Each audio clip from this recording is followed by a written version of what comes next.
Okay, we're here at the White House to talk about a critical piece of legislation, as the president's called it, the one big beautiful bill.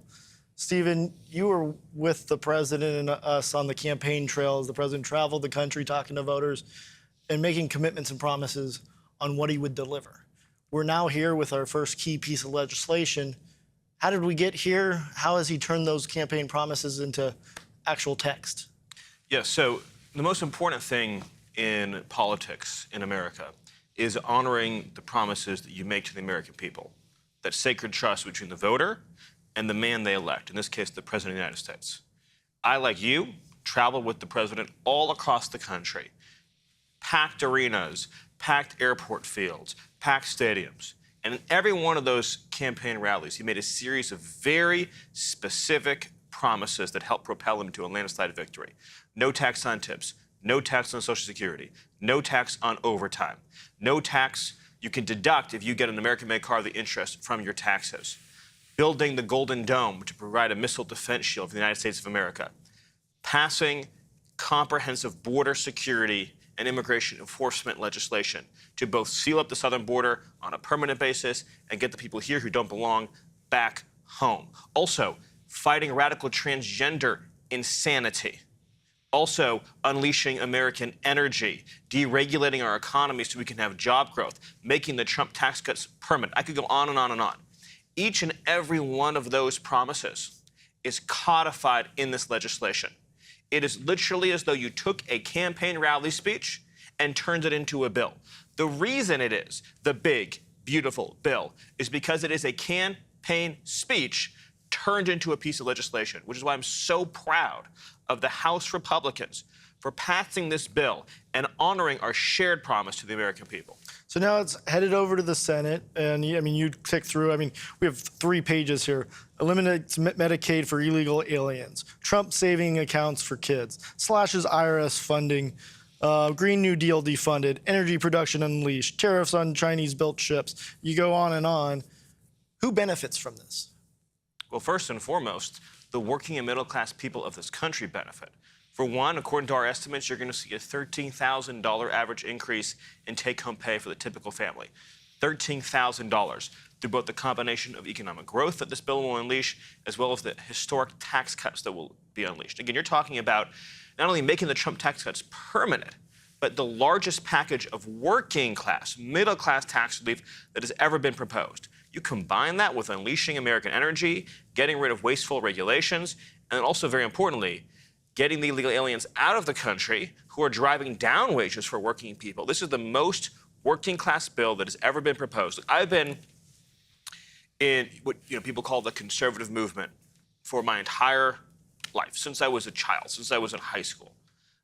I never dreamed that we could have a bill as conservative, as transformative, as pro-American as this legislation is. This is the most populist pro-American bill.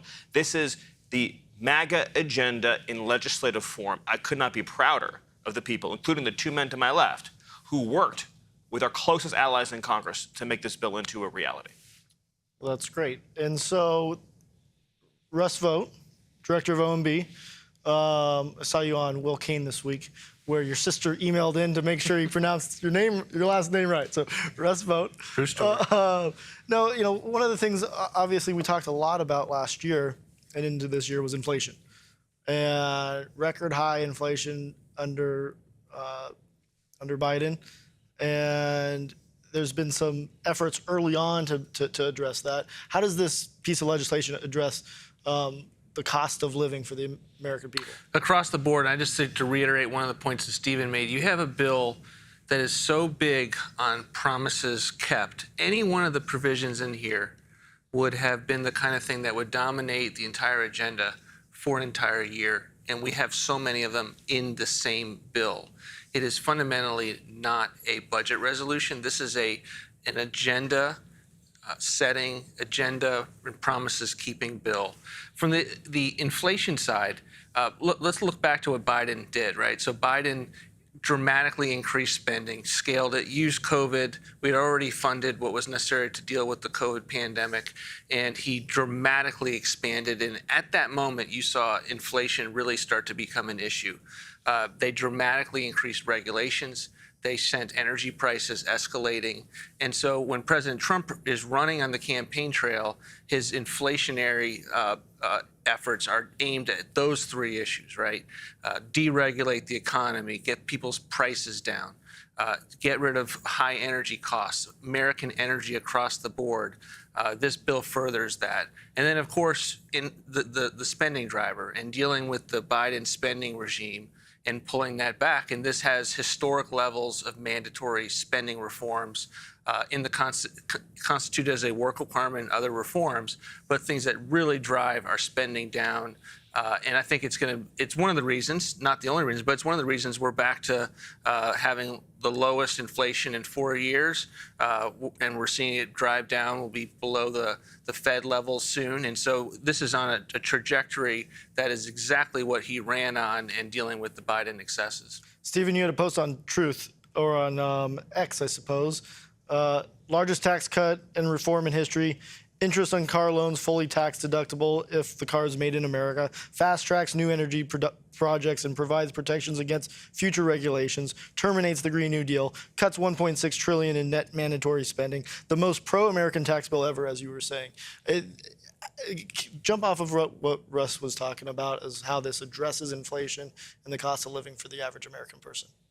Yes, well, so you just listed some of the examples there, but every economic provision in this bill, in part of this populist agenda that President Trump has led for a decade now, is geared towards making life more affordable and more prosperous for working people. The ability to go to a car dealership, get a car loan, and deduct 100% of that interest cost from your taxes, the kinds of deductions that normally have only been available to rich people, now are available to the middle class, to the working class in this country.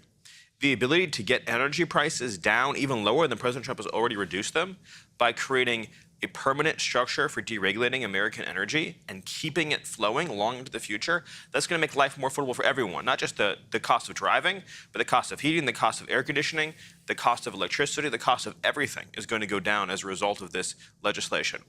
The Trump bonus for families with new children, again, think about who's going to benefit disproportionately from that. It's not going to be rich people. It's going to be middle-class people, working-class people who have children are going to get a Trump savings account for that new child automatically when they're born. And, of course, extending and making permanent the Trump tax cuts from the first administration that also disproportionately benefited the middle and working class. Not to mention, of course, as we've already discussed, no tax on tips, no tax on overtime, no tax on Social Security, all geared towards the people who came out in droves to elect President Trump. There's so much to celebrate in this bill. And again, I don't think it's even possible to convey sort of the point that Russ made. If any of these things was done on its own, this would be considered a historic victory for the movement, for the presidency, for the country. In other words, if we had just did a bill that, say, just did no tax on tips, that would be, people would talk about that in 50 years, right? If Ronald Reagan had passed a bill in 1981 saying no tax on tips, there'd be 15 museums out there talking about the time that Ronald Reagan did no tax on tips. There'd be a constant reel on the History Channel about when Ronald Reagan did no tax on tips. That's just one part of this bill. You know, take, of course, something that I've talked a lot about with you and with many others on immigration and border security. This bill fully funds the entire wall across the entire southern border, land and river. So again, you think about promises made, promises kept. Is there a bigger promise than having full, complete, upfront funding that Democrats can never take away? So in other words, it's there, it's upfront, and by the way, it's paid for. Here's another point that isn't discussed very much at all. The immigration provisions in this bill are paid for by charging foreign nationals more money when they want to come to America. So by raising the fees on foreign nationals who are seeking visas and other immigration benefits, we are paying for the wall, for the ICE officers, for the border agents, for the pay raise that President Trump promised the ICE officers and the border agents. So we are literally paying for the defense of the homeland by increasing fees on those in other countries who want to come here. So it's a win-win. So when you hear Stephen talk about it, obviously, Easy sell. So how could anyone vote no? Let's get into the weeds a little bit. CBO. What's the CBO? How does it work? What is the scoring mechanism? And why are people using it as a way to attack the bill? The Congressional Budget Office scores bills. They have what we believe is an artificial, unrealistic Real quick, baseline. what does it mean to score a bill? You take a look at what the bill's provisions do, and you take it and you apply it and compare it to current law and current policy, and you say, will this cost more? Will this save more? What should the impact be of the various provisions? Generally with CBO, we have two main issues. We have the first issue is that when they compare it to what is, it is skewed and is artificial. So they make an assumption. They say all current spending, which we're on unaffordable glide paths, right? They say that is extended into eternity. It's called a baseline. When they look at tax law, they don't do that. They assume that if certain things have sunsets, even though those sunsets exist in spending, that those sunsets exist in taxes or revenue rates, that those are going to actually occur. And so when we just merely extend, and we're doing a lot more than just extend, but if at the general level, if we extend tax relief from 2017, they give us a $3.7 trillion cost, of which that's not new policy. That cost is already a part of the baseline.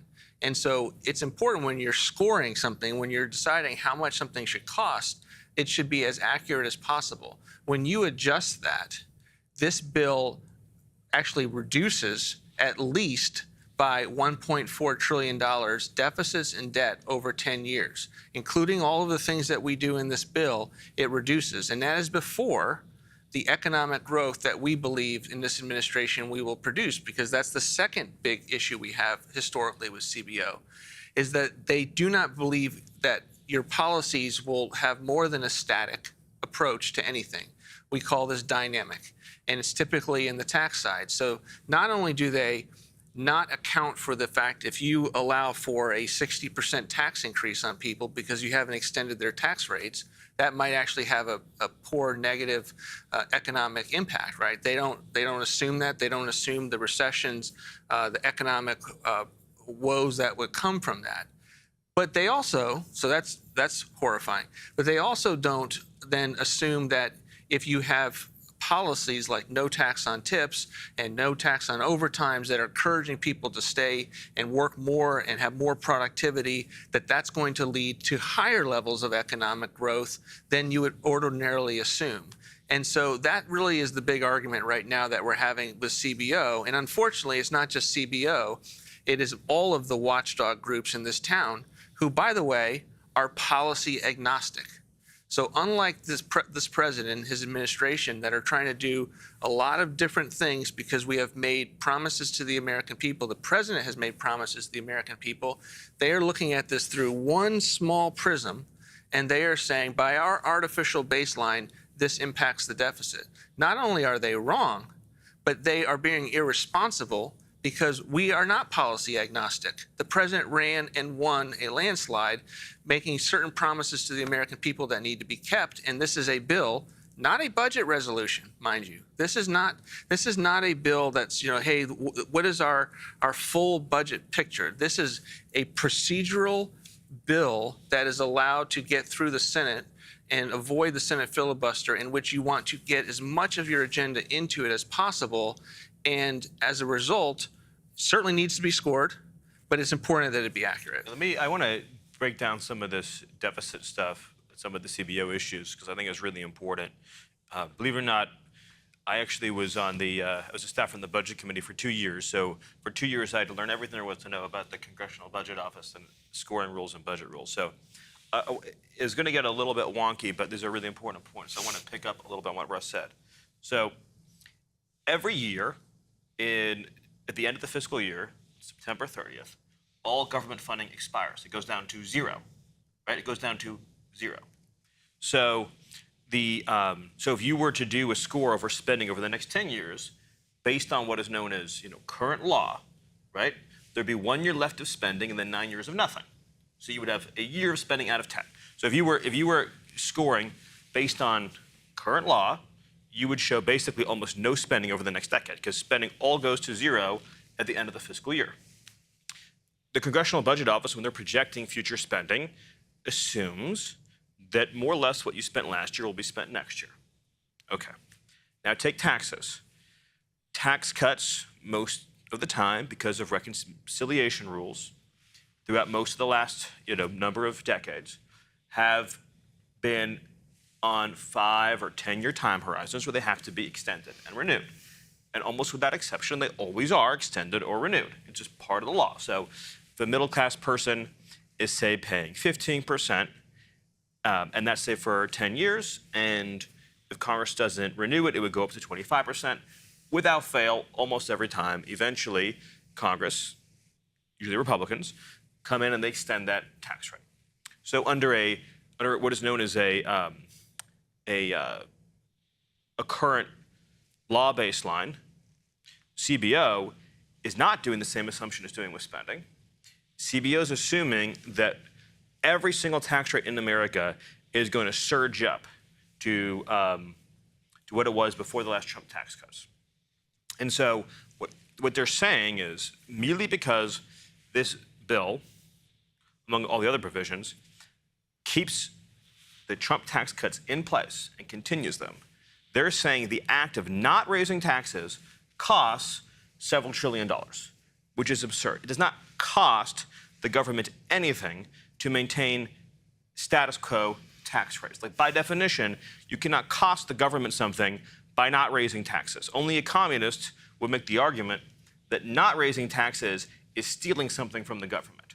So the only honest way to do a baseline is to say, what is Congress going to tax in a realistic scenario, and what is Congress going to spend in a realistic scenario? And in any realistic scenario, Congress is going to keep the tax rates from jumping up. So what this bill does on the tax side, by locking in the current rates, and then by cutting spending almost $2 trillion, is it reduces the deficit over any realistic set of assumptions by almost $2 trillion. And it was a very long explanation for getting there. But the bottom line for everyone watching at home is this. When you see anyone online talking about the CBO deficit score, 100% of that is the CBO criticizing the tax cut. That is it. So every reference to the deficit and CBO is 100% about your tax cut. It is not about spending. Spending in this bill is cut almost $2 trillion, including through the largest welfare reform in history. Very long, very technical, took up a lot of time, but had to do it. No, I think it's important. And I don't think that people want to intend on attacking the tax cut, but the CBO and the scoring mechanism is obviously convoluted and complicated, and I think kind of get Hopefully lost, the budget director thinks I did all right explaining it. I don't know how you rate it. Nailed it. So not to continue the technicality, but James, you've been owning this bill. You've been working the Hill, both on the House. Congratulations, helping getting it through the House. I know that was an important lift, an important part. People on X and on social media are talking about single subject matter. Why don't you break this apart into 1,000 different little bills and pass them that way? And, I think that, to the point that Stephen made earlier, the reason you cannot do this is because we are doing a special process called budget reconciliation.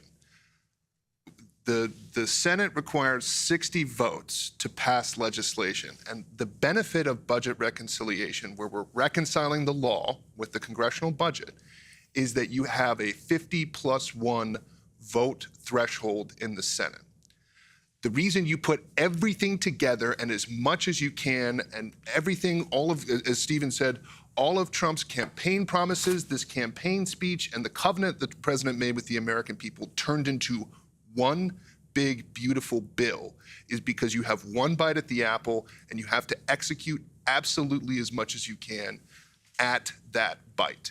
And so for folks online saying, well, we should do short bills, this bill's long, it's complicated, I'm finding different things that maybe I don't like as much, the requirement of getting the president's agenda done is to put everything together into a single, big, beautiful piece of legislation, and that's what we've done here. So in that, the president has said, he said on the campaign trail, I don't know how many times he said it in interviews, he said it in office, no cuts to Medicaid.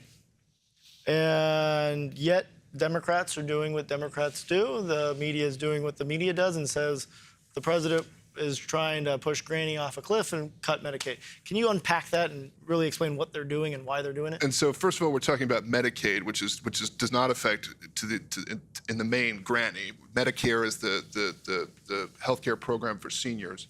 What we are doing with Medicaid and with other welfare programs is very simple. We are eliminating waste, fraud, and abuse using a Clinton-era technique, which in the past, before the parties became so polarized, had broad bipartisan support.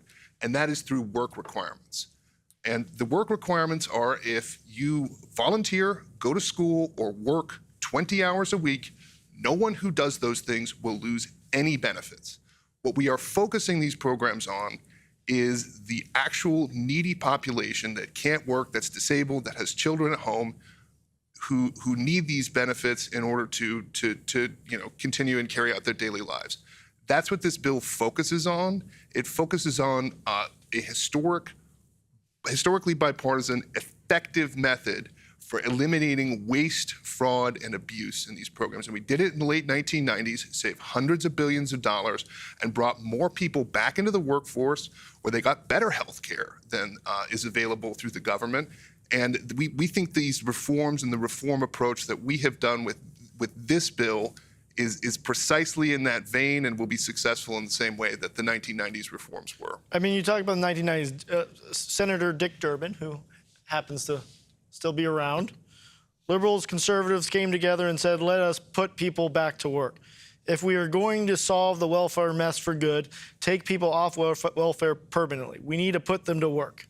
Now, we're not even suggesting that. We're suggesting community service, going to school. These are all options. And again, it's just 20 hours a week. It's not even sort of a full-time requirement. So let's go on then to no tax on Social Security, another campaign promise that the president made, another piece of legislation that's packed into this reconciliation bill. How important is that? Look, I think, when you look at the tax bill and the tax section, what do people talk about? What are people excited about? What do people are really interested in? It's those three campaign promises that the president made, including, or the four: tips, Social Security, overtime, and car loans. And with the big three, tips, Social Security, and overtime, and I say big because that's the magnitude of them, what we're talking about here is a labor stimulus. We're bringing people off the sidelines into the workforce and making sure that people who do work more get paid more. It's about enhancing the dignity and rewards of work. And we think that's going to bring people off the sidelines, bring people into the labor force, and really create that economic surge that the president saw in 2019 and we'll see again as a result of this legislation. So Russ, let's talk about cuts, because one of the great efforts that the president has championed is DOGE and the rooting out of waste, fraud, and abuse, and it's been tremendously successful. Now, there's critics out there that say there's not enough cuts, and the DOGE cuts aren't in this reconciliation package. Why aren't they? To James's point, this is a procedural reconciliation device to get through the United States Senate's filibuster. And so there are rules that are part of that. And that one of those rules is that discretionary spending, most people would think about as what funds the bureaucracy. When you talk about the annual process about does the government get funded or not, that is all about discretionary appropriations, to Stephen's point yesterday. Why? Because if it doesn't pass, it sunsets to zero. That is something that that can't be carried on a reconciliation bill, period, by law. And so all of the DOGE savings to deal with the USAID or Department of Education to get woke and weaponized spending, to get kind of the CRT ideology, the rank wastefulness out of these agencies, all of that is stuff that has to be done with a different procedure, of which we have many, many plans, initiatives, and tools to do so. We just sent up our first rescission bill aimed at Corporation for Public Broadcasting, NPR, and USAID cuts of $9.4 billion that we're working with Congress to pass. So we have hundreds of billions of dollars on the DOGE side that we are working both with Congress and our own executive tools just to not spend the money on one side of the house while we do what there hasn't been even a conversation about doing since 1997 of dealing with the mandatory spending, which is on autopilot in law that can be done through reconciliation.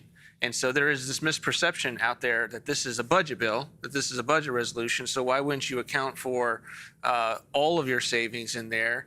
And there's a legal reason for why we have not been able to do that. I want to just pick up on what Russ said. So there's a process known as reconciliation.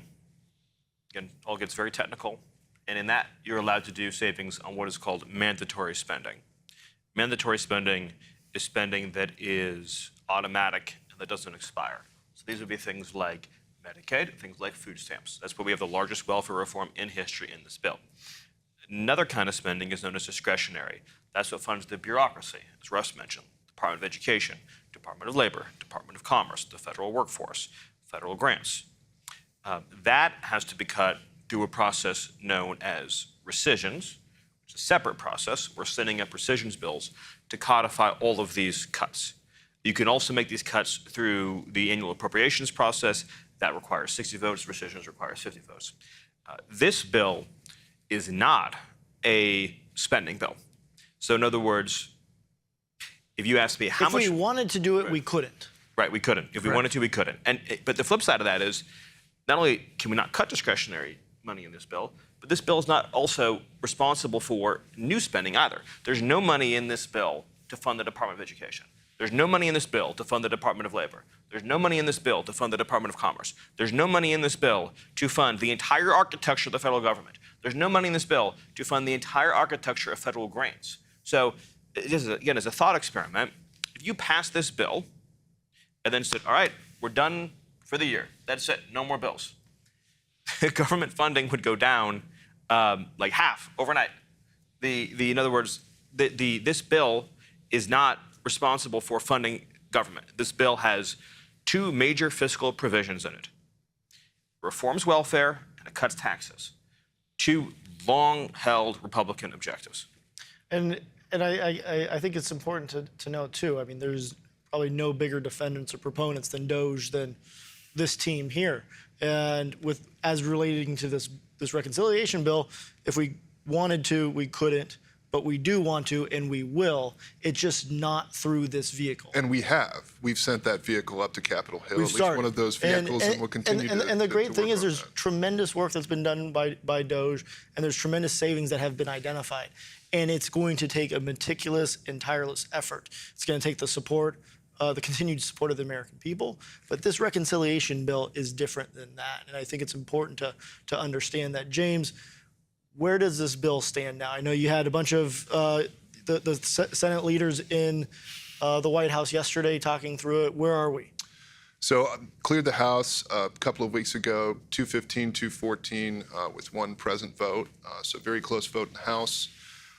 In the Senate, we're having great conversations. The president's been incredibly involved. He's the best advocate. He's the best salesman, best negotiator in the world. Got the best closer that there is. Right, and so I feel incredibly confident when I'm happen to be present for some of these conversations and see the president and see the impact that he has on these conversations. We're sort of balancing different Senate equities. The reality is, and going back to what I said, 215, 214. That's one vote. So. You've got a very narrow pathway in the House. We've got some senators with some strong opinions about which direction the bill should go, but the basic structure and features of the House bill have to remain. But we think we're very optimistic, having great conversations with committees across the United States Senate to ultimately keep this product. It's a product that we're excited about now. We think what's going to come out of the Senate is a product we're even more excited about, that's going to deliver on even more of the president's campaign promises. And, ultimately, we think we're going to get this done, and we're going to get this done in July and basically have a huge down payment on the extraordinary campaign promises that the president made in the 2024 election cycle. I think we should talk about what happens if this bill were not to pass. So number one, overnight, everyone's tax rates would go up 50, 60, 70%. Number two is the funding for border and immigration security would never happen because you would have to then get it through a 60-vote process, and Democrats are never going to give it to you. In fact, worse than that, Democrats will use the appropriations to starve ICE and starve Border Patrol out of funds to try to shut down the border and immigration enforcement. You would also have a breach of what's known as the debt ceiling, which would lead to a radical spiral up in interest rates, which would then cause an explosion in the deficit and debt. In other words, the rise in interest rates payments would go up exponentially, which would cause deficits to go up exponentially, which would cause interest rates to keep going higher, and you would end up with a debt bomb like we've never seen before. So everything in this bill is a massive win for the conservative movement, for the president, for the MAGA movement, for the country. The absence of passing this bill would be all those things that I just said and many more. So to sum this up, I think, to the Republicans in the House and obviously the Senate who campaigned on making America great again, this is your vote to do it. To the Democrats that are from districts and states that helped elect Donald Trump, I'm thinking Pennsylvania, Michigan, Wisconsin, this is a bill to honor the promise or the demand from the voters that helped elect Donald Trump. This is your opportunity to deliver on something that truly is and can be uniting and beneficial to every American. So with that, I'd like to conclude. Thank you, everyone, for being here to try to work through the technical nature of a reconciliation bill, but more importantly of how it really delivers on behalf of the American people. Thank you. Thank you.